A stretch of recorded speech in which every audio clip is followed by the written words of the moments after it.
بسم الله الرحمن الرحيم.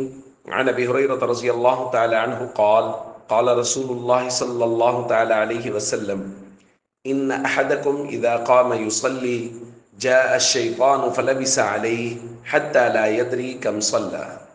الحديث رواه البخاری. نبی کریم صلی اللہ علیہ وسلم نے ارشاد فرمایا، تم میں سے جب کوئی شخص نماز پڑھنے کے لیے کھڑا ہوتا ہے تو شیطان آ کر اس کی نماز میں شبہ پیدا کر دیتا ہے، پھر اسے یہ بھی یاد نہیں رہتا کہ اس نے کتنی رکعت پڑھی ہے۔ پھر حضور نے فرمایا، فَإِذَا وَجَدَ ذَلِكَ أَحَدُكُمْ، جب تم میں سے کسی کے ساتھ یہ معاملہ پیش آ جائے کہ اسے یہ بھی یاد نہ رہے کہ کتنی رکعت پڑھی ہے، فَلْيَسْجُدْ سَجْدَتَيْنِ وَهُوَ جَالِسٌ، تو وہ بیٹھے ہوئے آخر میں 2 سجدے کر لیں۔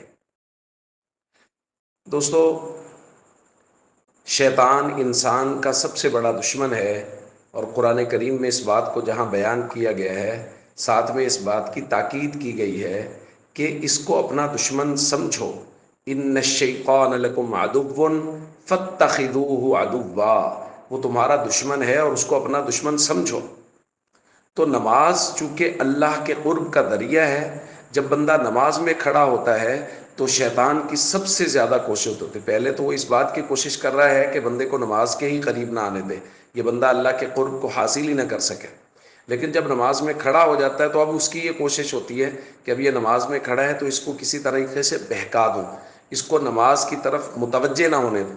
اس کے لیے وہ طرح طرح کے خیالات ڈالتا ہے، اور بسا اوقات وہ کوشش یہ کرتا ہے کہ اچھے خیالات ڈالے، یعنی نماز پڑھ رہا ہے اور دل میں خیال آ رہا ہے میں نے فلاں دینی کام کرنا ہے، میں نے فلاں دین کی محنت کے لیے کوشش کرنی ہے، اچھے خیالات دل میں یہ بات ڈالے گا کہ تم تو اچھا ہی سوچ رہے ہو، اور نماز سے توجہ ہٹ جائے گی۔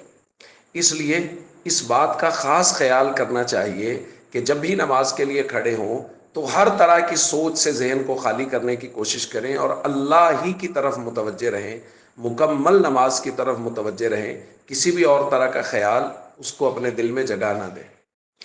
تو اس کے بارے میں جو تفصیلی مسائل ہیں نماز کے، اس کے حوالے سے بھئی علماء سے ہمیشہ رجوع کرتے رہیں، علماء سے سیکھتے رہیں۔ بہت سے پیچیدہ مسائل ہوتے ہیں تو وہ علماء سے رابطہ رکھیں، علماء سے پوچھتے رہیں۔ جب علماء سے پوچھتے رہیں گے تو درست راستے پر چلتے رہیں گے۔ السلام علیکم ورحمۃ اللہ وبرکاتہ۔